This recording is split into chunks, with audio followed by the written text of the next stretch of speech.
35.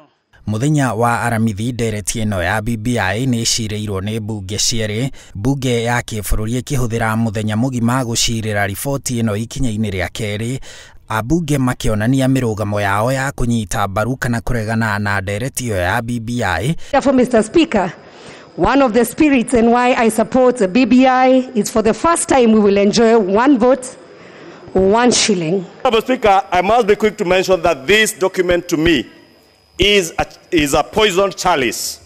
A poisoned chalice anchored on treachery and loaded with deception, Honorable Speaker. Mr. Speaker, sir, all what has been proposed here are very important and touching to the people that we represent, both economically, politically, and in all areas.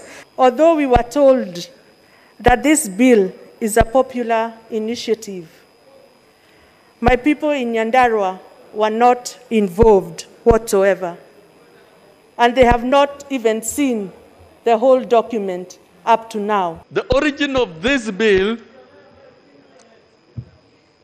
is the numerous circles of elections that have been accompanied by violence. I want to challenge anybody to tell me that by the passage of this bill, there will be no post-election violence. We have been able to see where the shoe pinches us, and those are the things that the BBI is in the process of correcting. Honorable Speaker, I have heard... Nakuo bunge-inĩ ya Senate, ndereti ino ya BBI gĩkĩro-inĩ gĩa kerĩ, maseneta nĩ morĩtie Speaker Ken Lusaka aheane mwerekera wa kana maseneta no meke mogarũrũku o mothe ndereti-inĩ yo ya BBI. So that we are certain as to what direction we are taking, Mr. Speaker, I would request that you give a reasoned ruling on each of the proposed amendments to know where we stand on this matter, Mr. Speaker. Maseneta acio amwe ao makiuga mamwe ma mendekithia ma BBI ta gũtura icigo 70 cia ũmbunge ti wĩra wa BBI no nĩ wĩra wa commission ya IEBC.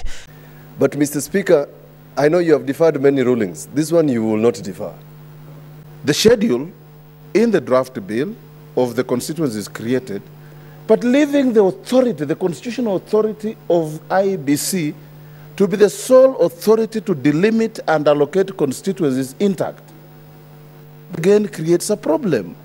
So we are just saying, Mr. Speaker, that we want this bill to go through, but let's not go through and create future problems. No Speaker Lusaka augite kuona hatire mogarũrũku mendekithĩtio ikinya-inĩ rĩrĩ rĩa kerĩ rĩa gũcirĩra ndereti ĩno ya BBI, itua rĩa kana bunge ya Senate no ĩke mogarũrũku ndereti-inĩ ya BBI kana aca rĩgũkinyanĩrio wona ndereti ĩno ya BBI bunge-inĩ yo ya Senate yakinya gĩkĩro-inĩ gĩa gatatũ kĩrĩa nĩ gĩkĩro gĩa kamĩtĩ ya hamwe ya bunge yo. I want to assure this House that I will make a ruling before the committee of the whole stage. It will be a well-researched ruling, well-reasoned. I'm not a speaker by accident. I have a competent team, and I will give a reasoned ruling. Let's proceed. Ihoya tarĩrĩ rĩa maseneta rĩrĩa rĩaikĩtio nĩ ambunge nĩ rĩateanĩirio nĩ Speaker wa bunge ya kĩbũrũri Justin Mũturi Kerega kiumia gĩkĩ, akiuga ndereti ĩno ya BBI ĩterebetwo nĩ wendi wa Akenya no ti wa ambunge, na ũguo matingĩka mogarũrũku o mothe.